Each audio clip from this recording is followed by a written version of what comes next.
I'm Candace with the Lower Merion Conservancy. I'm here to show you a really fun upcycled craft that you can do at home.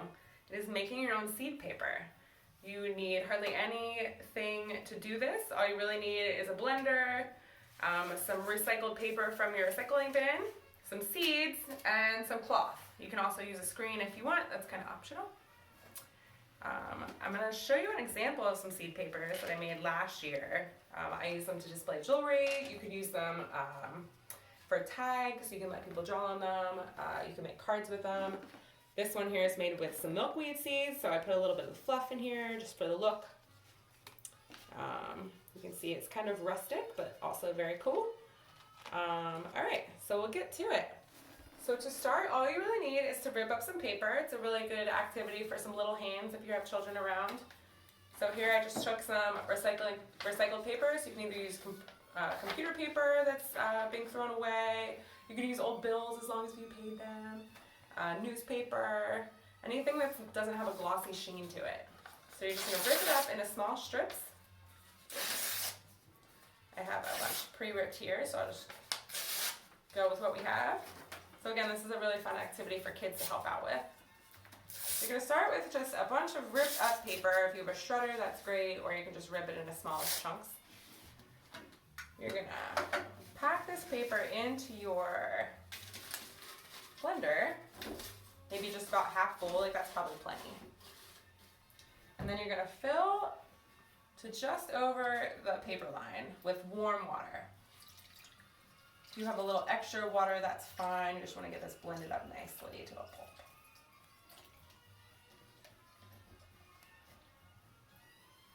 So that paper in there has a little bit of room.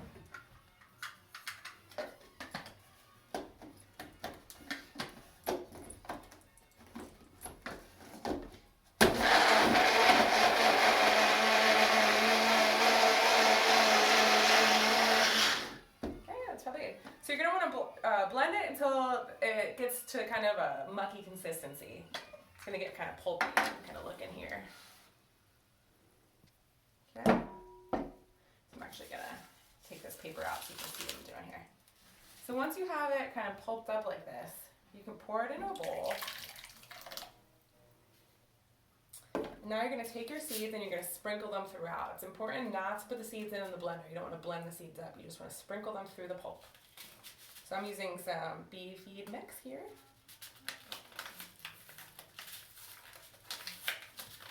Just going to sprinkle these seeds in here. And then you're going to kind of stir them up. I'm just going to use my hands because we're going to be getting in here to pull this moisture out anyway. So you can move them through. I'll move this. And then really you're just going to squeeze out the pulp here. Let the water drip through your hands. This is also a really fun part for the kids to help out with. They definitely like this. You'll just squeeze out the excess paper here. So you're left with kind of a wet, pulpy mix. And then you're just going to start spreading it along your paper or your cloth. You can continue doing that until you have it all spread out.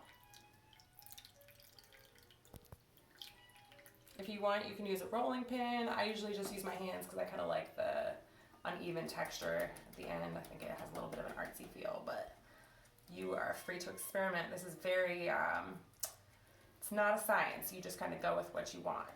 So you can spread it out. You could put some color in here if you wanted to add a tiny little bit of food coloring. That would probably not hurt.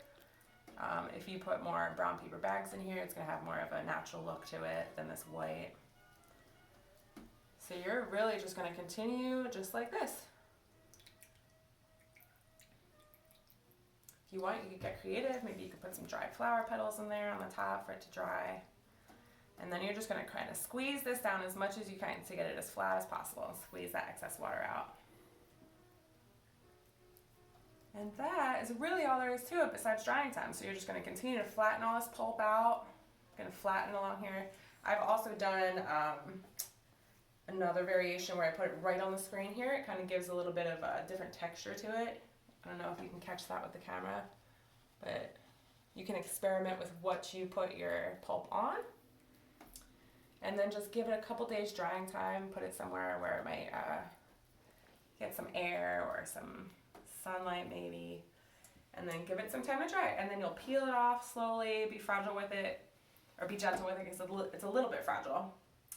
But afterwards you can cut it up and use it in whichever way you'd like. And then you can plant it in the ground just like you would a seed. Okay? Hope you enjoy. If you end up making any, we'd love to see what you make. If you have any questions or suggestions, please let us know. Thank you. Hope you enjoyed.